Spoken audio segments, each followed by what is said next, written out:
Welcome back to the Honda project, and we're going to be removing and replacing the carburetors again, and some other stuff. And here's why we had to do that.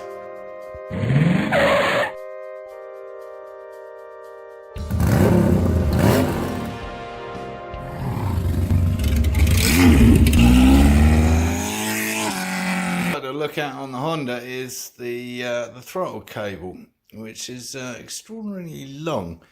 That's the return. Yeah. And yeah, I mean, it's just not going to work. Normally I'll manage to kind of reroute them somehow, some contortion, so that they still operate and aren't ridiculous, but I don't think it's going to work on this one. The good news is, somewhere in here I've got the throttle cables from the R6. I'm unable to locate them at the current moment. When I do, I think they might work. They might be a bit short even, but I'll let you know. Oh, I found it. Yes, I know that's the wrong handlebar, but you can see the difference in the length. So I think that's gonna work, because I routed it down there somewhere. So we'll give that a whirl. Oh yeah, I remember you tuned in to see how to fit a blue M-unit blue, didn't you? Yeah. It's alright, I'm easily distracted. Turns out that cable was off the KZ. Yeah, not the R6. Anyway, I've extracted the return cable from the Honda, as you can see, substantially longer. And I've released the throttle, i.e. the opening cable,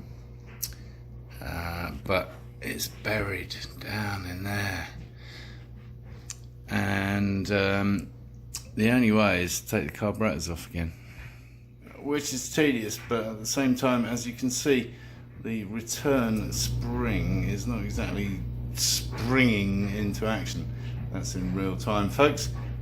So that's your throttle delay when you come off the throttle. That's how slowly it's going to return to no fuel. So they're back on the bench. Would have been easier if I'd taken the air filters off first, obviously. Didn't. Apparently quite a lot of fuel left in them. Perhaps I should put my cigarette out. As usual, trusty WD-40.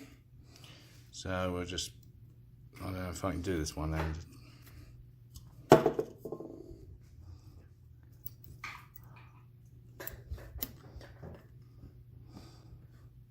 Open and release. That's more like it. So all I did was spray a little bit of WD down there, and down there, where all the springs are. It just kind of seized up from age and dirt and whatever. So we'll leave them overnight, do it again, and then we'll sort out this cable. Well, we got the WD out. Rude not to clean that up with a little bit of WD and some very fine sandpaper. Just cleaning it up, because you know I like cleaning things, right? So, as you can now see, this baby hooks in all the way around the back there. Yeah, so no wonder we couldn't get to it before.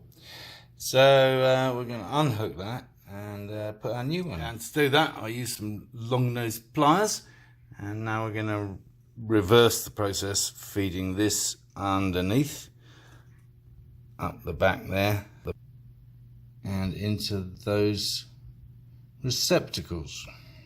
So there's the cable itself running through that groove, and then all we've got to do is slot that into that circular bit down there. So there it is, just about ready to go in. I don't think I can film this, but I'm gonna slot it in using these.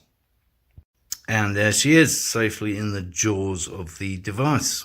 Next up, having run the cable through, we're just gonna slot this into the receptacle here, tighten those up, job's a good one.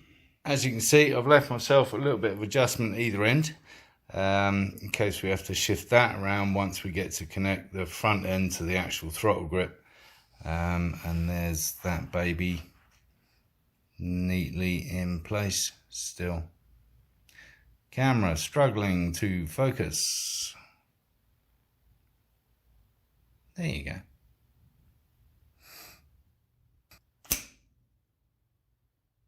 Lovely. And yes, to do that, I was literally pulling this cable with my teeth. So enough comments about crappy English teeth, although they're tough. As always, I do not recommend you try this at home on your own under the supervision of a responsible adult, as they will not let you do that. So again, to replace the carburetors, these rings way off, totally loose, and way off where they actually sit. And then we just shove the carburetors back in.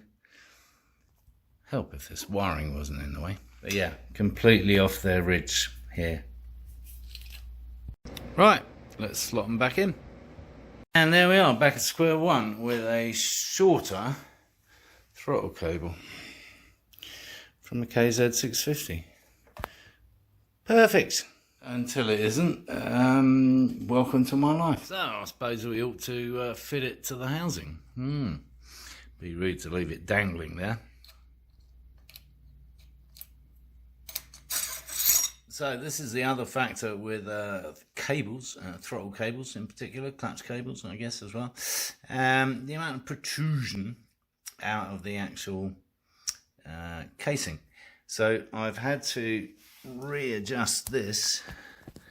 Can you see that? Yeah, readjust that to the absolute max to give me as much as possible up the other end. Or absolute minimum. No, I don't know. One of the two. You know what I'm saying. Maximizing the protrusion. Remembering, of course, you've got this adjustment actually on the handlebar itself. And so what I've done is put it on the very first slot in here. I'll try and show you that in an image.